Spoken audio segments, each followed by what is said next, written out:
and then look at God in the form of anyone before you, and then look at the one who is before you. Let the awareness be continuous. Let there be no gap in God awareness.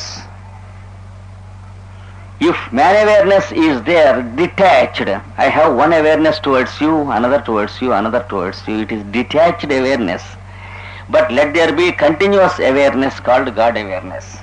కనుక మీ యందు ఒక భావం, మీ యందు ఒక భావం, మీ యందు ఒక భావం, ఖండఖండములైనటువంటి అభిప్రాయములు, భావములు ఉండటం కాకుండా మిమ్మల్ని ఎవరిని చూసినా సరే ఏ సర్వాంతర్యామి యొక్క నామము రూపముతో చూస్తున్నానో అలాంటి అఖండ భావన చూచి దాని యందు మిమ్మల్ని చూచేటువంటి వ్యవహారం.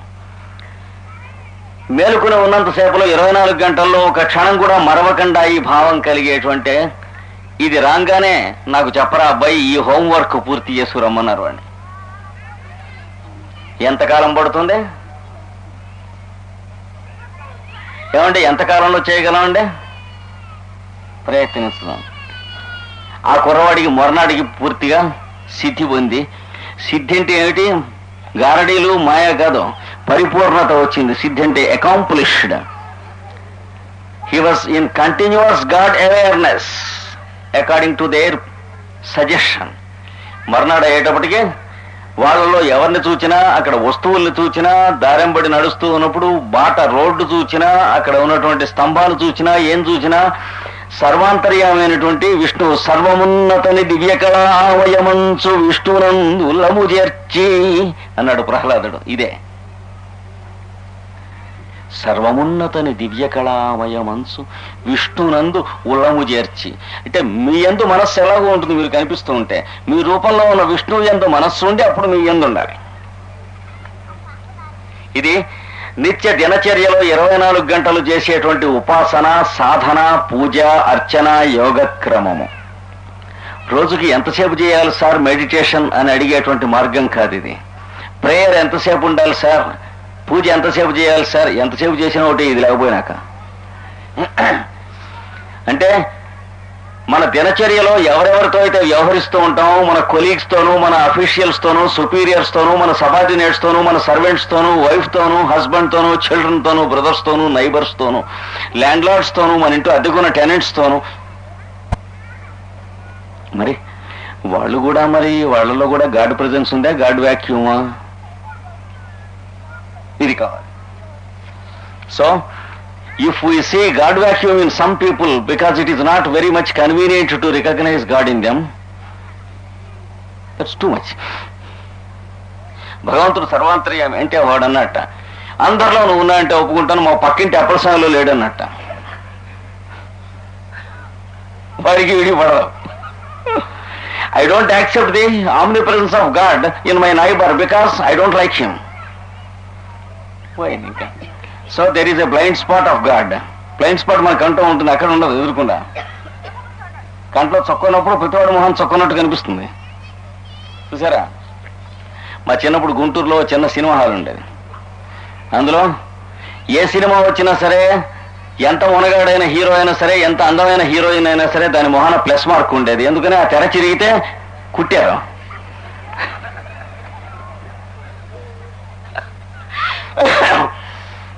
ఎంత మునగాడు సినిమా వేసినా సరే దాని మీద సినిమా వేసాయంటే వాడి మొహాన్ని ప్లస్ మార్క్ ఉండాల్సిందే కదా. కనుక గాడ్ కాన్షియస్నెస్ గురించి జాగ్రత్తగా, మన కంట్లో బ్లైండ్ స్పాట్ ఉంటే ప్రతివాడి మొహాన బ్లైండ్ స్పాట్ ఉన్నట్టే ఉంటుంది. వాడిలో దేవుడు ఏమిటి? తెల్లవారు లేస్తే సాయంత్రం లోపల నానా అడ్డమైన పనులు చేస్తాడు, నానా మహాపాతకాలు చేస్తాడు, అబద్ధాలు ఆడతాడు. వాడిలో దేవుడు ఏమిటండి, గాడ్ కాన్షియస్నెస్ ఏమిటండి అని అంటాం. అని అది ఉండకూడదు. అంటే ఏమిటి? అవతల వాడు ఏం చేస్తాడో మనం కాదు నిర్ణయించేది, వాడిలోనూ మనలోనూ ఉన్న అంతర్యామి. కానీ మనం నిర్ణయించే స్థితిలో ఉంటే భగవంతుడు కనిపించడు, ఎదుటివాడే కనిపిస్తాడు. దీన్నే ఇల్యూషన్, గ్రేట్ ఇల్యూషన్ అంటే విష్ణుమాయ అన్నారు దీన్ని. విష్ణు అంటే సర్వాంతర్యామి. సర్వాంతర్యామిగా ఉండి వెంకయ్య, పుల్లయ్య, సుబ్బయ్యగా ఓడికోడు కనిపిస్తున్నట్టుగా ఉంటాం విష్ణుమాయ. అంటే మనం వాటికి తగినట్టుగా బిహేవ్ చేస్తూ ఉంటాం. భగవంతుడికి తగినట్టుగా బిహేవ్ చేయటం కాకుండా సుబ్బయ్యతో వెంకయ్య, వెంకయ్యతో సుబ్బయ్య, కృష్ణమాచార్యులతో రామశాస్త్రి, రామశాస్త్రితో కృష్ణమాచార్యులు కొట్టుకుంటూ ఉంటారు. వాడికి వీడి నచ్చడు, వీడికి వాడి నచ్చడు. ఈ స్థితి దాటి ఇట్లాంటిది లేకుండా పరిపూర్ణ స్థితికి ఒక్క రోజులోనే వచ్చేసాడు నారదుల వారు. వస్తే అప్పుడు ఒరే అబ్బాయి నీకు రెండవ మంత్రం చెబుతాం వినమన్నారు. అప్పుడు మొదటి మంత్రం విష్ణు మంత్రం అయిపోయింది, రెండవ మంత్రం భక్తిలో సోపానం, రెండవ సోపానం చెప్పారు. ఏమిటంటే అక్కడ కూర్చున్న వాడిని దైవంగా ధ్యానం చేయమంటే చేసావు, తేలిగ్గానే వచ్చేసింది. వారు దైవం యొక్క స్వరూపం, వారు దైవం యొక్క స్వరూపం. ఇలాగ ఇక్కడ ఉన్న వాళ్ళందరినీ ఎవరిని చూసినా దైవం యొక్క స్వరూపంగా ఉండేటట్లుగా కనిపించం. Everyone is seen with God awareness and God consciousness first, and then seen in the light of God consciousness. Everyone is observed as a form of the same God. Everyone is a creator on the background of the creator. ఇచ్చేసాం. కానీ వాడిని మాట్లాడించి చూడన్నాడు ఎదుటివాడిని. వాడు మాట్లాడకుండా కూర్చున్నప్పుడు వారిలో దేవుడు ఉన్నాడు, వారిలో దేవుడు ఉన్నారని బాగానే ఉంది. మాట్లాడించి చూడన్నాడు. ఏం సార్ నా లెక్చర్ ఎలా ఉందంటే, అమ్మమ్మ ఎంతవాడు చాలా బాగుంది అంటే వారిలో దేవుడు ఉంటాడు. ఏం సార్ ఎలా ఉంది లెక్చర్ అంటే ఏడిచినట్టు ఉందని దేవుడు వెంటనే మయమై వారే గుర్తొస్తాడు. ఏమన్నావు ఏది ఆ దేవుణ్ణి మళ్ళీ అంటాడు, నువ్వు చెప్పిన లెక్చర్ ఏడిచినట్టుందని. అంటే ఏడిచినట్టుంది, నీకేం రోగం, నీ మొహానికి సరిపోలేదేమిటి ఈ లెక్చర్, ఏది ఆయనలో ఉన్న దేవుణ్ణి, దేవుడు మర్చిపోయాను కదా, ఆయనే గుర్తుంటాడు. అయిపోయింది. ఎంతసేపు 3 నిమిషాలు ఆ దేవుడికి మర్యాద. అత్తమామలు అల్లుడికి ఇచ్చే మర్యాద లాంటిది 10 రోజులు పట్టుకొని ఉంటే చాలు, వెళ్ళిపోతుంది. కనుక ఈ రెండవ మంత్రం దగ్గరికి వచ్చేటి కొంచెం తేలుకోండి వ్యవహారం ఉంది, జాగ్రత్త అన్నాడు. మొదటిది ఏమిటి, గాడ్ హ్యాస్ పర్మిషన్. రెండోది ఏమిటి, గాడ్ హ్యాస్ బిహేవియర్. కొంచెం లోపలికి వెళ్ళడం అన్నాడు. అంటే అవతల వాడు ప్రవర్తిస్తూ ఉంటే మనకి నచ్చేట్టు ప్రవర్తిస్తే దేవుడు కనపడచ్చు, నచ్చకుండా మనం ఒళ్ళు మడిపోయేట్టు ప్రవర్తిస్తే దేవుడు ఎందుకు కనిపిస్తాడు? ఏమిటండి వాడు నేను చూస్తూ ఉండగానే అబద్ధం ఆడాడు, వాళ్ళు దేవుడు చూడబట్టాడు దిక్కుమాలింది అనిపిస్తుంది.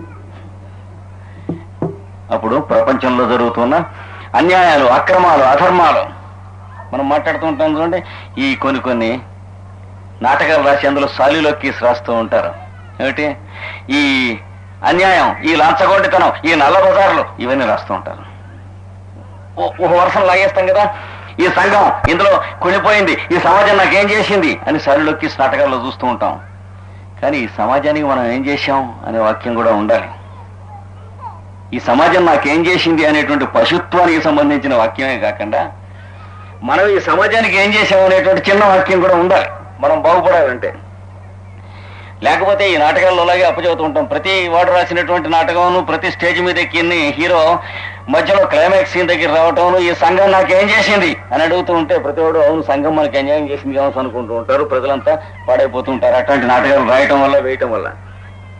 టీం వర్క్ లేదు. ఇంకా భార్య భర్తని, భర్త భార్యని, ఈ సంఘం నాకేం చేసిందంటే ఇంకా భార్య లేదు, భర్త లేదు.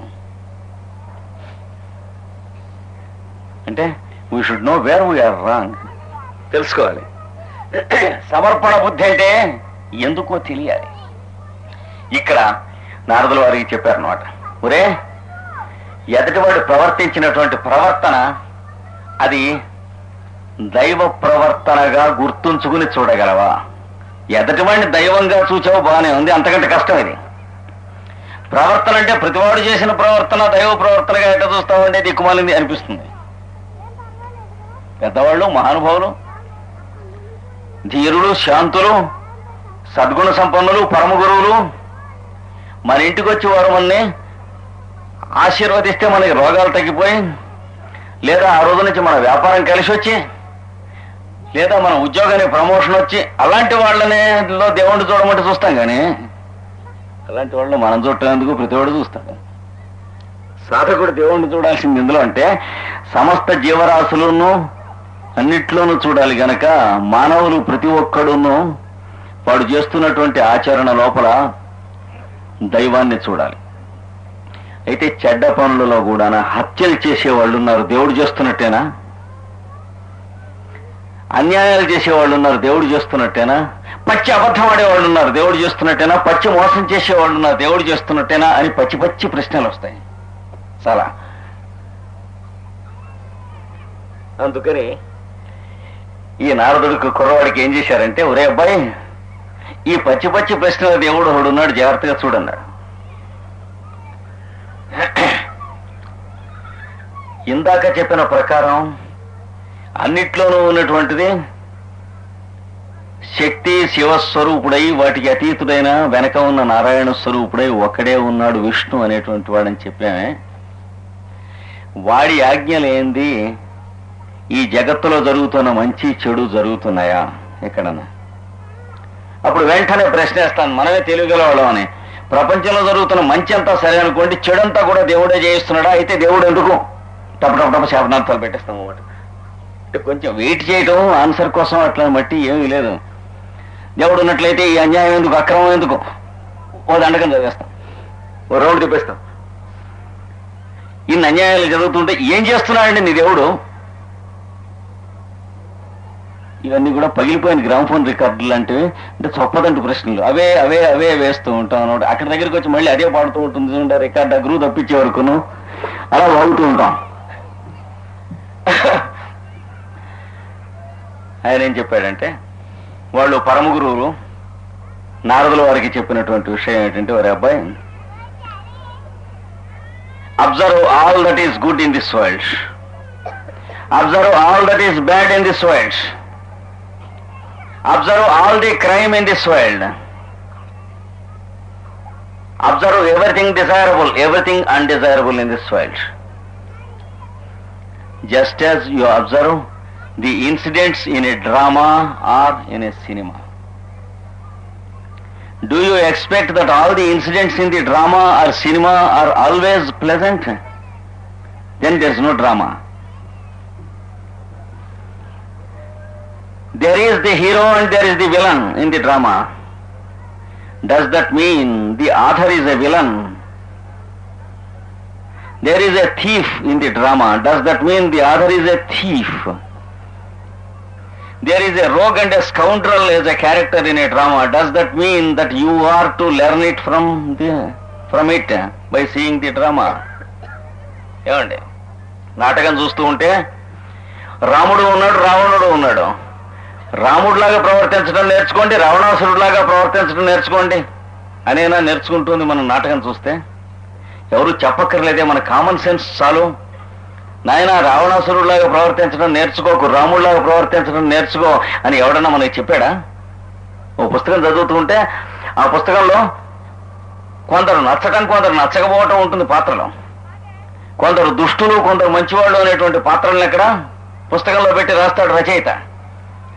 రాస్తే అందులో మంచివాళ్ళ యందు మన హృదయం కరిగి దాని ప్రకారం మనం ప్రవర్తించడానికి వేళ కాకపోతే రేపైనా ప్రయత్నించి, అందులో చెడ్డవాళ్ల యందు మన హృదయం కరిగి అయ్యయ్యో వీడిలా ప్రవర్తించకుండా ఉంటే బాగుండేది అనేటువంటి కలిగి మన హృదయంలో ఉన్నటువంటి కల్మషములైన అభిప్రాయములు, ద్వేషము మొదలైనవన్నీ కూడా ఈ నాటకంలో ఉన్న పాత్రల మీద ఖర్చు అయిపోయినట్లయితే మన హృదయంలో అమృతమయమైనటువంటి భక్తి మాత్రమే మిగులుతుందని చెప్పి పెద్దలు నాటకాలు కానీ కావ్యాలు కానీ రాస్తారు.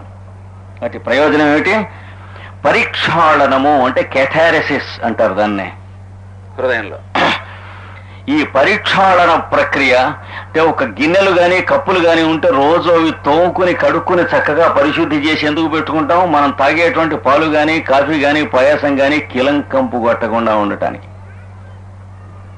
అవి తోముకోకుండా మనం పాయసం తాగితే ఎంత పాయసం తయారు చేసుకున్నా మన కిలంకంపే మనకి దక్కుడు, డోకు వాంతి వెళ్ళిపోతుంది.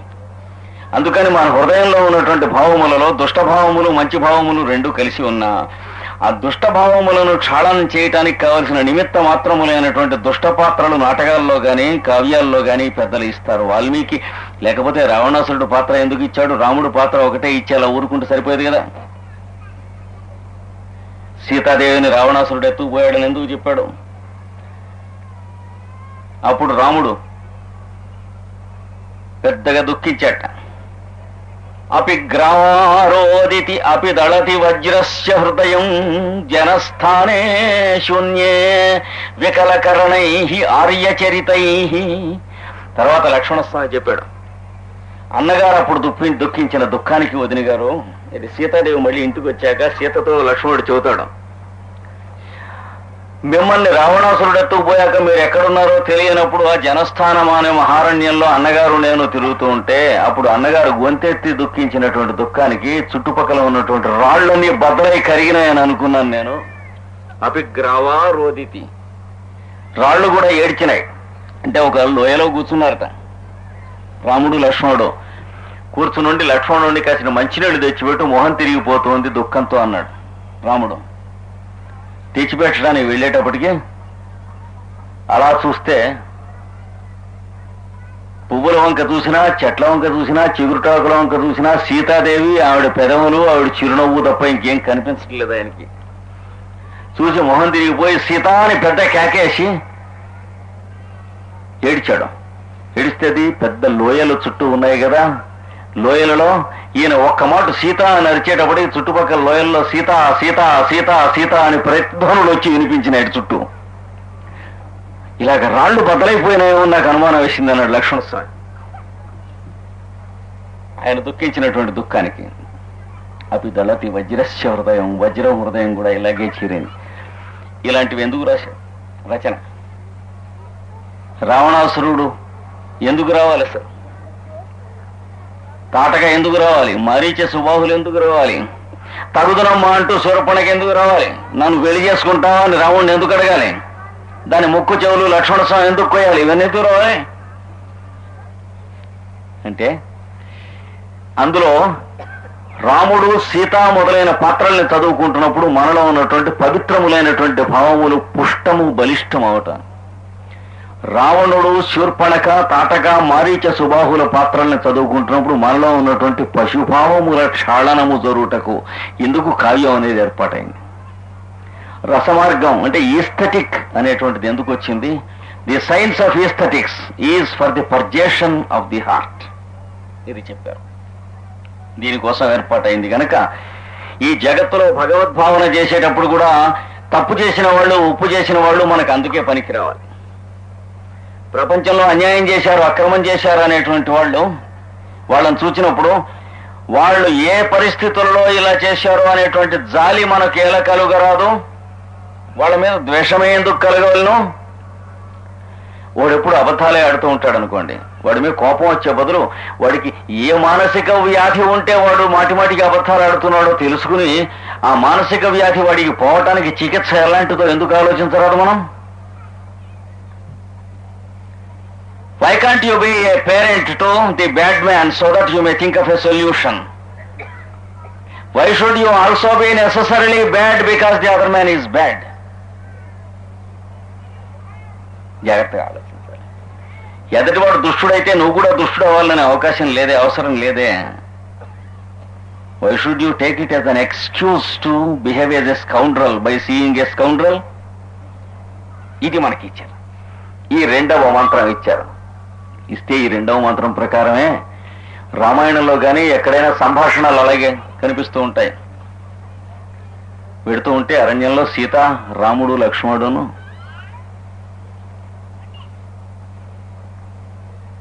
ఎంతెంత ఆశ్చర్యకరమైనటువంటి విషయాలు.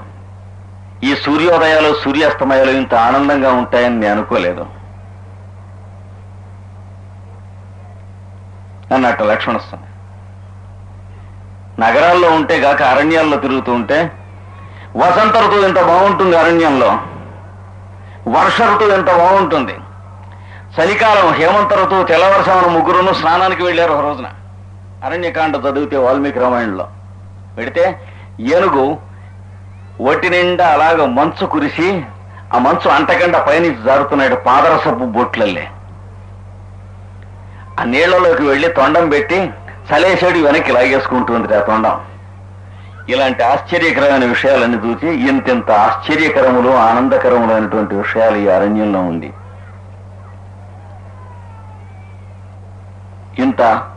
ఇవన్నీ మనం ఇక్కడికి వచ్చాం కనుక చూస్తున్నాం, లేకపోతే అయోధ్యలో ఉంటే ఇంత ఆనందం, ఇంత అందం చూసేవాళ్ళం అన్నట్టు పొరపాటున లక్ష్మణస్వామి అంటే రాముడు అన్నట్ట, ఒరే అబ్బి కైకని ఎన్ని తిట్టిపోసావు నువ్వు,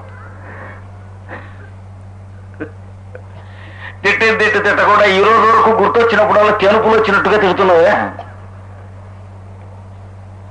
ఇంత అన్యాయం చేసింది, దాని నోరు పడా, దాని చేతులు పడా అంటున్నావు లేదా? కానీ ఇప్పుడేమంటున్నావు? ఇవన్నీ మిస్ అయ్యి ఉండేవాళ్ళు అడవికి రాకపోతే అని. అడవికి రావడానికి కారణం ఎవరు? కైక. మరి ఆవిడ్ని తిడుతున్నావు, మరి దీనికి ఏమిటి సంగతి అన్నట్టు. అంటే ఆయన అన్నట్ట లక్ష్మణుడు, అన్నా కైక మంచిదని నువ్వు అంటావు నాకు తెలుసు, కానీ మంచి వాళ్ళకి అందరూ మంచిగానే కనిపిస్తారు ప్రపంచంలో అన్నట్టు. అంటే రాముడు అన్నట్టు, అలాంటప్పుడు నీకు కైక చెడ్డగా ఎందుకు కనిపిస్తూ ఉంది?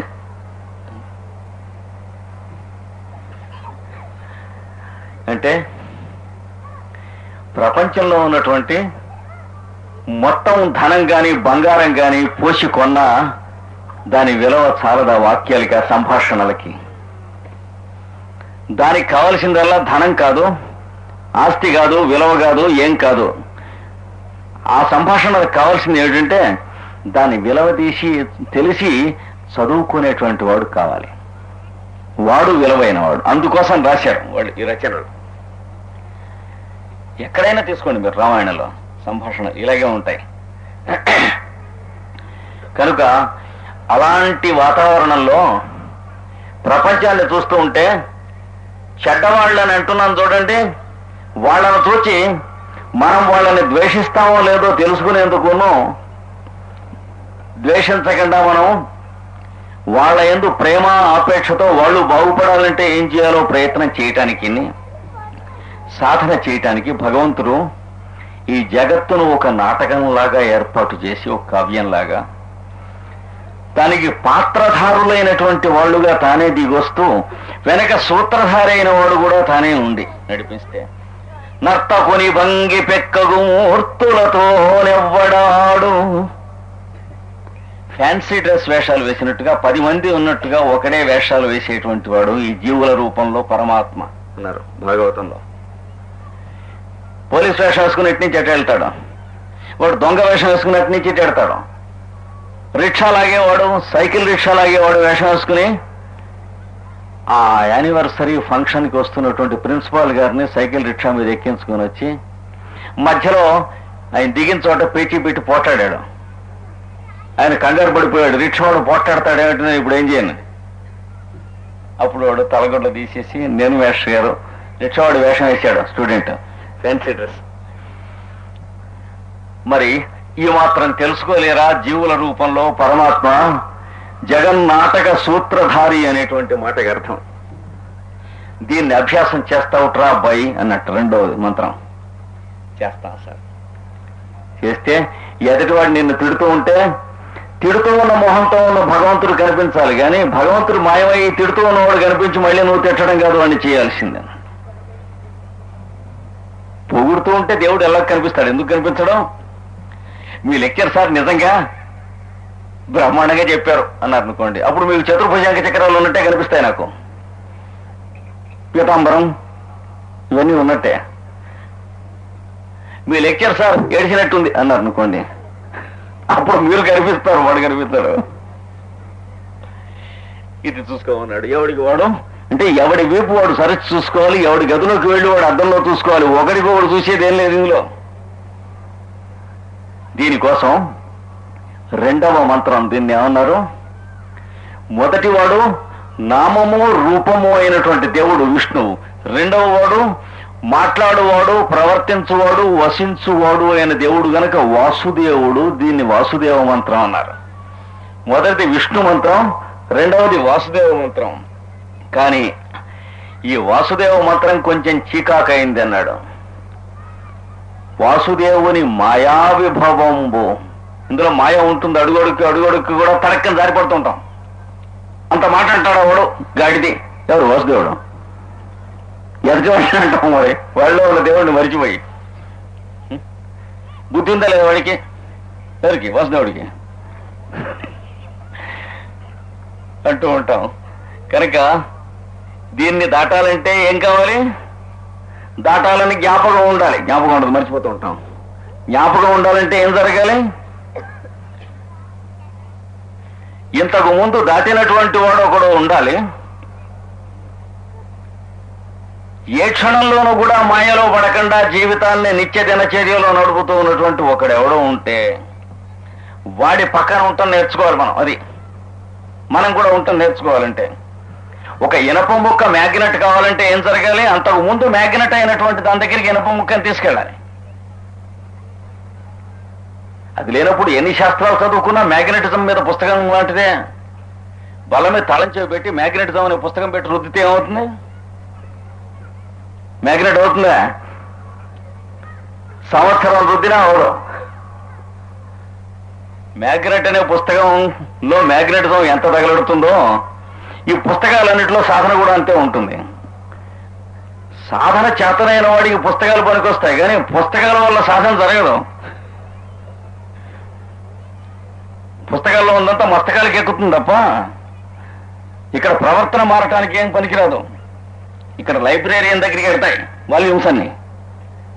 లైబ్రరీ ఉంటుంది, లైబ్రరీయన్ ఉంటాడు, అది రోజు దుమ్ము దులుపుతూ ఉంటాడు, చదువుకునేవాడు ఉన్నాడు. వాడికి ఈ పెద్దలు పక్కన ఉన్నారు గనక నేను ఆ మాయ దాటానన్నాడు. భాగవతం చూడండి, ప్రథమ స్కంధంలోనే మొదట్లోనే ఇచ్చాడు. ఈ మహనీయుల యొక్క సాన్నిధ్యం పక్కన ఉండటం చేత వాసుదేవుని మాయా విభవంబు తరియన్ గంటిన్. చిన్న చిన్న వాక్యాలు ఉంటాయి, జాగ్రత్తగా చదువుకోవాలి.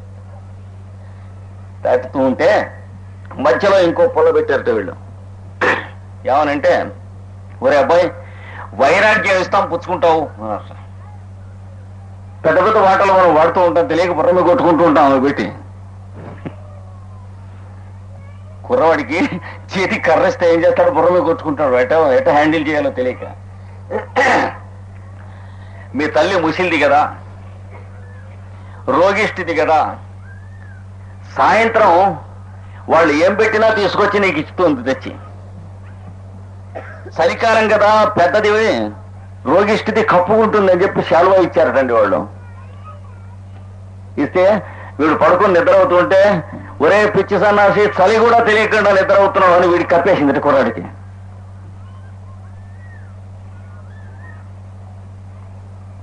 ఇలా ఉంది కదా నీ తల్లి, ఎంతటి బంధమో చూడు నీ తల్లికి నీ మీద. దీన్ని ఏమంటారు? వ్యామోహం అనరు? మరి ఇంతటి వ్యామోహం బంధం బంధిస్తూ ఉన్నప్పుడు దీన్ని తెంచుకోవాలా అక్కర్లేదా? మోక్షం కావాలంటే అంటే వేదాంతానికి మెట వేదాంతానికి తేడా చెప్పాడు భాగవతంలో, జాగ్రత్తగా చదువుకోవాలి. మెట వేదాంతం అంటే ఏమిటంటే, తల్లిదండ్రులు మనకి చదువు చెప్పి పెంచి పెద్దవాళ్ళని చేసి మనకు ఉద్యోగం వచ్చిన తర్వాత పెళ్లి చేసుకుని మనం ఉద్యోగం వచ్చిన తర్వాత భార్యని కాపురాన్ని తీసుకెళ్లి అప్పుడు మాతా నాస్తి పితా నాస్తి అనే శ్లోకం చదవటం మెట వేదాంతం అంటారు. Who is father, who is mother అంటే అస్థానపతితం అయిన వేదాంతం. అంటే ఫిలాసఫీ మిస్ప్లేస్డ్, మిస్ఫైర్డ్, మిస్యూజ్డ్. జాగ్రత్తగా ఉండాలి, ఒళ్ళు దగ్గర పెట్టుకుని ఉండాలి. కెమికల్స్ మిస్యూజ్ చేస్తే జరిగే ఎక్స్ప్లోజన్స్ కన్నా చాలా పెద్దవి లైఫ్ లో ఫిలాసఫీ మిస్యూజ్ చేస్తే జరిగే ఎక్స్ప్లోజన్స్. కెమికల్స్ ఎక్స్ప్లోడ్ అయితే కన్నే పోతుంది, ముక్కే పోతుంది, శరీరమే పోతుంది, కానీ ఆత్మ పోదు. దీంతో ఆత్మహత్య జరుగుతుంది. ఆత్మహత్య అంటే శరీరం కాదు, ఆత్మజ్ఞానం పోతుంది, మసి పట్టేస్తుంది. జాగ్రత్తగా ఉండాలి. అక్కడ ఉన్న అజ్ఞానాన్ని తొలగించడానికి వాళ్ళు ఒక ముక్క చెప్పారట. ఒరే నీ తల్లికి ఇంత కరడు కట్టినంత వ్యామోహం నీ మీద ఉంది కదా, బంధం ఉన్నది కదా, మోక్షం రావాలంటే నువ్వు అది బంధం పోవద్దాం కనుక నీకు వైరాగ్యం కలగాలన్నా అక్కర్లేదా? అంచేత నీ తల్లిని విడిచిపెట్టి వెళ్ళిపోతావా? తెంచుకుని బంధాలు. నమస్కారం చేసి అన్నట్ట. తాము చెప్పిన మార్గానికి దీనికి నప్పటం లేదండి. మీరు వెళ్ళమంటే వెళ్తాను గురువులు. అది అర్థం అవటం కోసం అడిగాం రా, నువ్వు వెళ్ళమని గారు. తల్లికి మన ఏందో ఇంత వ్యామోహం ఉంది అంటే అది తల్లికి సంబంధించిన విషయం కానీ మనకి సంబంధించింది కాదు. మన సాధనలో తల్లి ఏమిటి? విష్ణువు వాసుదేవుడు కనిపించాలి. పైగా తల్లి యందు మనకు వ్యామోహం ఉన్నప్పుడు తల్లిని విడిచిపెట్టి పెడుతున్నావు అంటే తల్లిని చూస్తున్నావు, వాసుదేవుని చూస్తున్నావు అన్నవాళ్ళు. ఇంకా తల్లినే చూస్తున్నావు అన్నమాట. అంటే మదర్ ఫోబియా పోలేదు, అందులో గాడ్ కనిపించలేదు. హైడ్రోఫోబియా లాగా మదర్ కాన్షియస్నెస్ కానీ గాడ్ కాన్షియస్నెస్ లేదు. ఇంకా వీడికి వైరాగ్యం తనే వాళ్ళగా